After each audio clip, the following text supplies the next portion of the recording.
வணக்கம். இது இப்போ நம்ம செமி ஆட்டோமேட்டிக் மாதிரி ரெடி பண்ணிகிட்ருக்கோம். அதனுடைய டெம்ப்ளேட் மாடலு. இப்போ இது வந்து நம்ம சிங்கிள் ப்ரெஸ் கொடுத்தோன்னா மூவ் பண்ணிவிட்டு வந்து நிற்கும். இப்போ அதுலேயே வந்து நம்ம எப்படி சொல்கிறதுனா, இதுலேயே நம்ம ஸ்பீடும் அட்ஜஸ்ட் பண்ணிக்கலாம். இப்போ என்னென்னா, நம்ம எவ்வளோ ஸ்லோவாக வேணாலும் நம்ம அது என்னென்னா கம்பல்சர் கிடையாது. வெறும் நம்ம மோட்டாரில் கமாண்ட் கொடுக்குறத வச்சு யூஸ் பண்ணுற மாதிரி தான் இது. இதில் வந்து என்னென்னா, நம்மளுக்கு ஸ்லோ பண்ணி சிங்கிள் கமாண்ட் கொடுத்துட்டோன்னா ப்ரெஸ் பண்ணால் ஒரு ஸ்வைப் பண்ணிவிட்டு நிற்கிற மாதிரி இருக்கும். அதே நம்ம இப்போ திருப்பி அடுத்த ஸ்பீடு இன்க்ரீஸ் பண்ணுறோம். ஒரு ஸ்வைப் பண்ணிவிட்டு வந்து நிற்கும். அதுக்கப்புறமா நம்ம அடுத்த ஸ்பீடு கொடுக்கும்போது அதுக்கு நம்ம எவ்வளோ ஸ்பீடு வேணுமோ அதில் இன்க்ரீஸ் பண்ணிக்கலாம். ஏன்னா நம்ம ஃபீட் பண்ணுறதுக்கும் எடுத்து வைக்கிறதுக்கும் ஈஸியாக இருக்கணும்னா அந்த ஸ்பீட் கண்ட்ரோல் இருக்குது.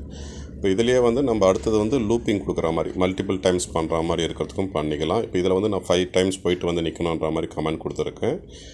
இது வந்து என்னென்னா, இப்போ இது அண்டர் ப்ராசஸிங்கில் தான் இருக்குது. பட் இதில் இன்னும் கொஞ்சம் வேலைங்க இருக்குது. பட் இதை ரெடி பண்ணிகிட்ருக்கேன். சரி, அதை தான் இதை பற்றி நம்ம டீட்டெயில்ஸ் எக்ஸ்பிளைன் பண்ணுறது தான் போட்டிருக்கோம். அதில் அது பார்த்தீங்கன்னா இதில் 5 டைம்ஸ் வந்துட்டு இதுக்கப்புறம் இதை நிற்கும். என்னென்னா, நம்ம இதை வந்து லூப்பாகவும் ஆட்டோமேட்டிக்காகவும் ஃபுல்லாகவும் கொடுத்துக்கலாம். இல்லை ஒரு பீஸ்க்கு நம்ம இது பண்ணிக்கலாம். இது ஃபுல் அண்ட் ஃபுல் கமாண்டில் யூஸ் பண்ணுற மாதிரி தான் இருக்கும். இப்போ இது ஏற்கனவே 5 இப்போ கொடுத்துருந்தோம். இப்போ இன்னொரு 5 வந்து ஸ்பீடு இன்க்ரீஸ் பண்ணிவிட்டு கொடுக்குற மாதிரி இருக்கும். இப்போ நம்ம ஒரு ஸ்பீடை இன்க்ரீஸ் பண்ணிவிட்டு அந்த 5 கொடுக்குற மாதிரி இருக்கும். இப்போ நீங்கள் இதே நம்ம ஸ்பீடு இன்க்ரீஸ் பண்ணிவிட்டு லூப்புன்னு கொடுத்துட்டோன்னா அது 100 ஃபுல்லாகவே நம்ம ஆட்டோமேட்டிக்காக போயிட்டு வந்துட்டுருக்கோம். இது ஸ்பீடு கண்ட்ரோலும் படுத்திக்கலாம்.